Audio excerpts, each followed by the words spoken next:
आज हम करेंगे stages of a civil trial. तो सबसे पहले जो चीज़ होती है वो होता है कि केस को फाइल किया जाए, फाइल अ केस। जब केस फाइल हो जाता है तो उसके बाद समन भेजा जाता है, समनिंग ऑफ अ डिफेंडेंट। जो समन भेजते हैं तो इसके बाद हमारे पास दो ही चीज़ें हो सकती हैं, या तो इंसान हाजिर होता है या तो इंसान हाजिर नहीं होता। इफ़ डिफेंडेंट अपीयर्स, तो जब अपीयर हो जाता है तो क्या क्या होता है?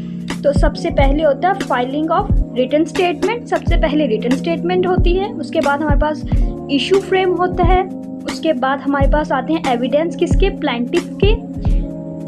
उसके बाद जब प्लेंटिफ एविडेंस दे देते हैं उसके बाद आता है हमारे पास एविडेंस आते हैं डिफेंडेंट के, और फिर आता है फाइनल आर्ग्यूमेंट ऑफ प्लेंटिफ, और फिर आता है फाइनल आर्ग्यूमेंट ऑफ डिफेंडेंट। ये देख लें, पहले हमारे पास एविडेंस पहले प्लेंटिफ के आए और हम उसके बाद हमारे पास डिफेंडेंट के आए। उसके बाद जब हमने क्या किया, आर्ग्यूमेंट भी हमारे पास पहले प्लेंटिफ के आए और बाद में डिफेंडेंट के आए। उसके बाद हम जो चीज़ देखते हैं वो है जजमेंट प्रोनाउंस होती है। जब हमारे पास दोनों के आर्ग्यूमेंट्स आ जाते हैं तो जजमेंट प्रोनाउंस होती है। इसके बाद आखिरी जो चीज़ होती है डिक्री या एक्स पार्टी डिक्री। तो इसमें हमारे पास कितने स्टेप्स हो गए? 10 स्टेप्स हो गए अगर डिफेंडेंट हो तो।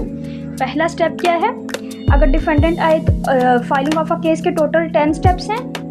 सबसे पहला है कि हमारे पास क्या होता है, एक केस होता है फाइल, उसके बाद हम डिफेंडेंट को समन भेजते हैं।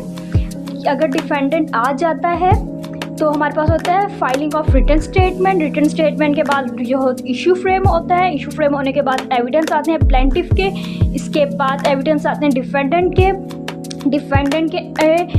एविडेंस के बाद आर्ग्यूमेंट्स होते हैं। पहले हमारे पास क्या आता है, फाइनल आर्ग्यूमेंट आता है प्लेंटिफ का, प्लेंटिफ के फाइनल आर्ग्यूमेंट के बाद फाइनल आर्ग्यूमेंट डिफेंडेंट का आता है। इसके बाद जजमेंट प्रोनाउंस्ड होती है और आखिरी स्टेप है डिक्री होती है या एक्स पार्टी डिक्री होती है।